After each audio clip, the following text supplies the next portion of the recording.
Hump Day! Wacky Wednesday. How are we doing, everybody? It's this guy, Moving the Chains. This guy, Moving the Chains podcast. We're back. Whacking, rocking, rolling. Wacky Wednesday. Curls for the girls. Pump Day, baby. Let's go. I want to give a shout out to Isabel Wells. I know her pretty well. The reason I do this is for reasons like that. Loving the energy, fire, intense. That's why I do this. I love this stuff. I love football. I am obsessed with it when it comes on. Eat, sleep, football, repeat. The 4 letters, baby, because I'm rocking and I'm rolling. We are back. I usually am repping my Raiders because I usually give the postgame reaction on Wednesday. It's kind of how my routine works, but it's been thrown out of whack. That's how life is sometimes. So I did the Raider reaction yesterday because of the game Monday night. So today I wanted to touch on, it's a short one I wanted to do today. Some games I did not touch on Sunday. The Panthers, Cardinals I wanted to touch on first, and then I wanted to go into Broncos and the Colts because that was a very good game, and I just have some things I want to touch on, and then some news around the league. Joe Burrow's out, where I think that's going to go.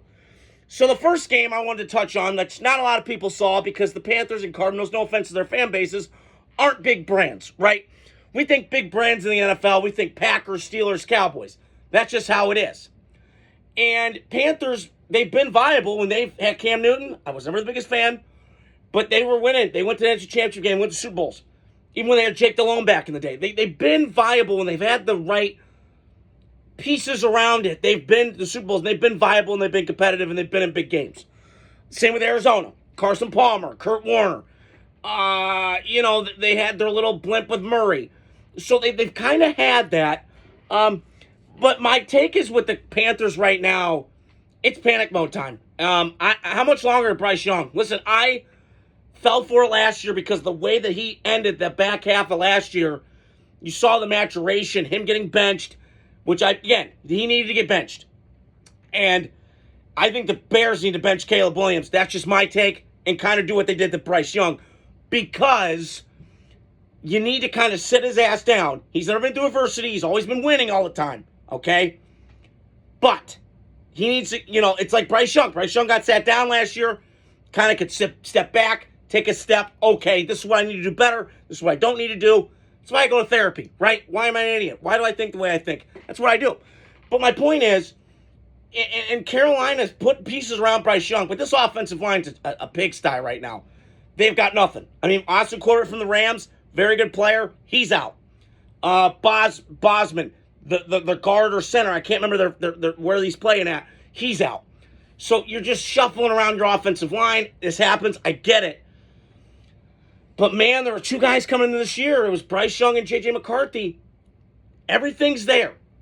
Now, Carolina has got some pieces on offense I really like. Their personnel on offense is not bad.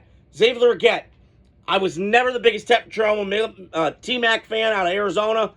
Not the biggest fan. Too much off and on guy for me.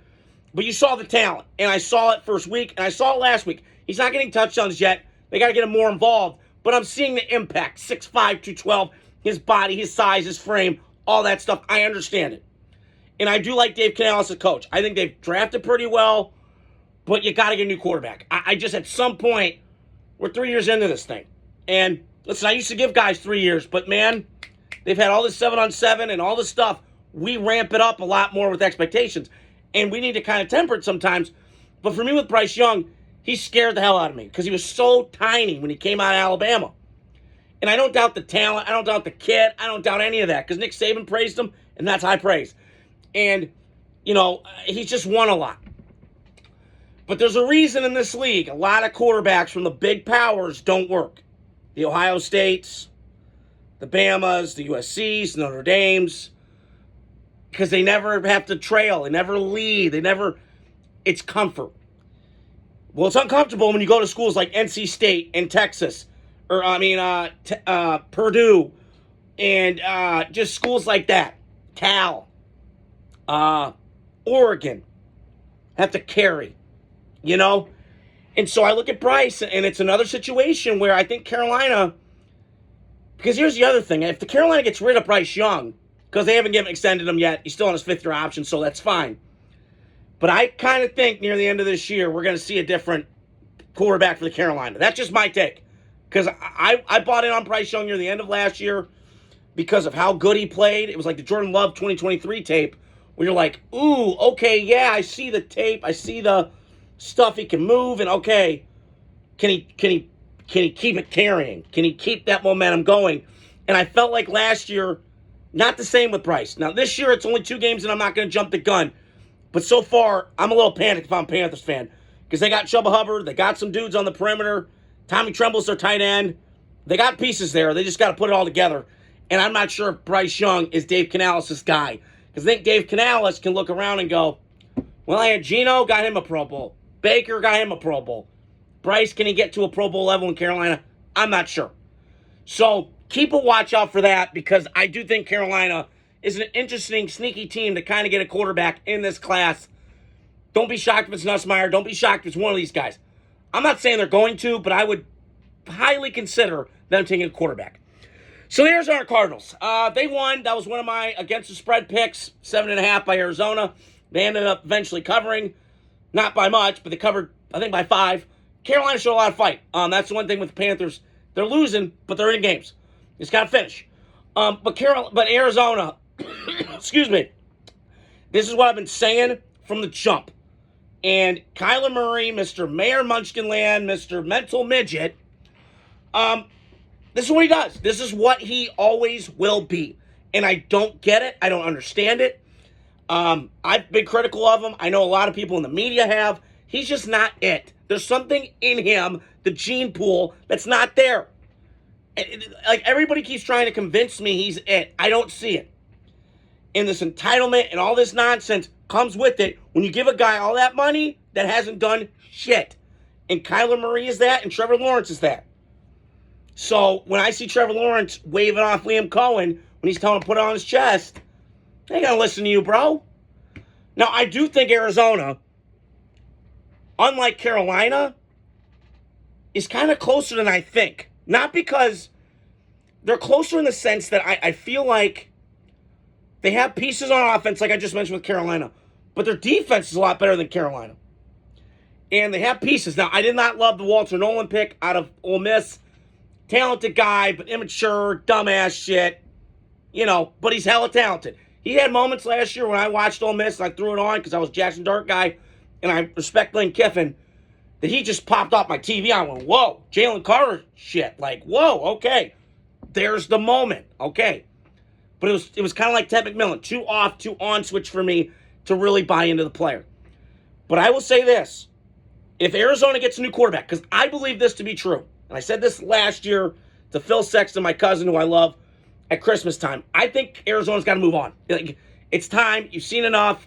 He's not going to get better. He hits the ceiling. He's moody. He's 2 minutes into the video games. I'm out. He's aloof. I'm not into it. But if Arizona takes a quarterback, because they're going to have a chance this year. I don't know where Arizona fails, but don't be shocked, like Carolina, if they take a quarterback. Now, which guy would it be? I don't know. I don't know. But I would not be shocked if they kind of dip their feet in the pool to get a quarterback. Because this team right now is close. They're really close. They got some offensive line problems still. The offensive line's still meh, and the receivers are But I do think they're right there in Arizona, and I think Jonathan Gannon and this defense have been playing his ass off, and they're a tough out because they play their butts off. But you're not going to win as long as Mental Midget's your quarterback. So that's all my take on that game was. Just to recap, Carolina, a little bit of panic mode, even though it's 2 games in. Arizona, annoyingly frustrating and irritating because they do have talent. You just don't know. So the second game I wanted to touch on was Broncos Colts. My brother is a big Bronco fan. That was a gut-wrenching loss. They gave that game away. I get it. In Denver, the first 2 weeks, they've been sloppy. I don't love this. Sean Payton kind of did this to me in New Orleans. He had a lot of talented teams, but just couldn't mesh it all together at times. And it's just, I call it was SSF on Sunday. Stupid shit football. Dumb penalties. Just dumb shit. And Bo Nix played really well outside the pick. I think he's really good. I don't know if he's ever going to be elite, but man, he runs that offense like it's just It's horsepower. He's thick and he's cut and he's got the mindset and the mentality. And I give Denver props. Like, listen, I'm a Raider fan till I die. And I hate the Broncos. But I respect Bo Nix. Like, he's a good player. And they're going to keep building this thing around him. He's on his rookie contract, so you got room to grow when it comes to offensive line and get more weaponry. I get all that. And their defense is good, but Sunday, listen, Colts got dudes, and I'll get to them in a second. Colts got offensive players everywhere, okay? They did the right thing. And listen, I love Pat Surtain. He got beat on Sunday. It happens. Champ Bailey's one of the best corners of my life. Near the end, he got burned a lot. It happens. Revis, all these, Woodson got burned. So, corner, it happens. If you're not Deion Sanders, then it doesn't happen to you. But if you're not, then it happens. So I'm not going to jump the gun. But Denver was alarming. Their run defense got gashed. It just reminded me so much of early on McFadden playing Denver. They just ran it down their throat, and just, it was power. It was just guard shifts and motion, bang, bang, bang, and just run it down your throat till you can't stop it no more, and just smush you. And that's what it felt like Sunday when I was watching Jonathan Taylor. He was on my fantasy team, so congrats to me. But I do think the Colts, and listen, with Denver, I'm not going to, they're still going to, I think they're going to be competitive to win that West. I just think with the Raiders right now, listen, we are 1-1, long way to go. Chargers, like them, got to see more. And then Denver, I like, but can it all come together? Because it's got a talented team, no doubt about it. But I got to see it all mesh together. And then I'll flip over to the Colts. So just to recap with Denver, good, but I'm still a little shaky. The Colts, I'm shocked. I mean, if you were to tell me before the year started they'd be 2-0, I wouldn't believe you. I'd be like, maybe 1-1, whatever. But Daniel Jones, and this was his comp, and I said this a couple years ago, maybe last year Chase Mathis put a laughing emoji on it, was that I think he's Alex Smith. He's a poor man's Alex Smith. And he is.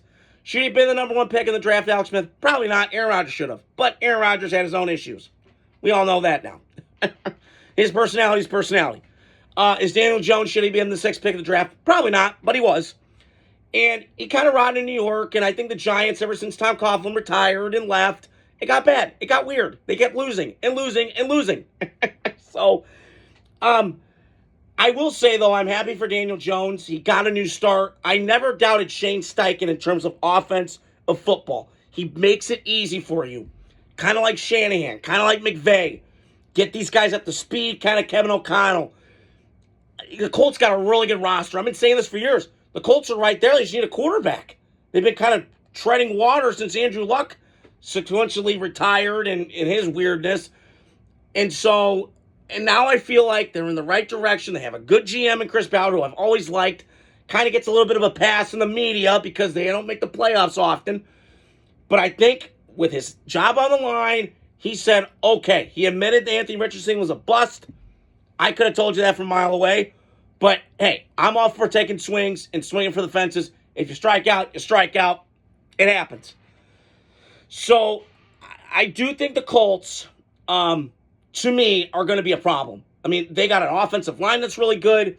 Their defense is flying around. They look better than they did under Gus Bradley in that old, archaic cover 3 scheme that, the Raiders are trying to run, but I think it's been outdated for years. And Lou Anarumo was a good defensive coordinator for the Bengals, but they didn't have players anymore because the Bengals are the Bengals. So I will say I was impressed with the Colts. They're going to be a problem. I hope Houston gets their crap together because I still think Houston can win that division. But don't be shocked if the Colts come up and stunt them. And Stone Cold stun them. Stunner! Yeah! America! Woo! Stone Cold Stunner, baby. And, sorry, I was getting a little Stone Cold Steve Austin fever here. But my point is, don't be shocked if they make a run at the playoffs for the first time in a long time. So, I'm reading some news today. Last but not least, Joe Burrow's out for 3 months. Andrew Luck 2.0, man. I'm starting to see it. Now, I think Andrew Luck was a better player, bigger, physical, but you're seeing the hits. You're seeing him take over this franchise. Just can't get out of their own fucking way. I'm seeing the same shit again. And then the Vikings, listen, I'm pulling for JJ. My cousins went to Nazareth. I'm pulling for him. But it's ugly right now. And I just don't know how it gets better, because maybe he can sit for a couple weeks and get him not overwhelmed. But he better come back guns blazing, because this roster is ready right now. I said it last year. Drive that car, drive the Ferrari, don't crash into a tree, because this roster is ready to go. It's ready to go. Receivers, coach, everything else. And this kid has had it made with coaching. He's in the coaching heaven. He's had Jim Harbaugh for 3 years, and he's had Kevin O'Connell, Tall Sean McVay, who took Josh Dobbs. I'll think about this tonight. Literally took him off the practice squad, didn't even have practice with the team, and got him a win in Atlanta 2 years ago. So you got to do something, JJ, but I hope he does well. But it's going to be interesting, because Minnesota can't patient anymore. Not with this. You got to go, because Green Bay's only getting better. Detroit's not going nowhere with their talent. Mike Kesnick knows this. In the way that they are, and the Bears, if they ever get their shit together, they could be good. So Minnesota, you better get their crap together, because Brian Flores, he's going to get head coaching jobs. You best believe it. He will. So that's all I want to touch on here tonight. Wacky Wednesday. Hope you guys are doing well. I got picks tomorrow. I got to give my reaction, guys, on Friday. I got football coming up. Stay tuned. Wacky Wednesday. Adios. Love you guys. Godspeed.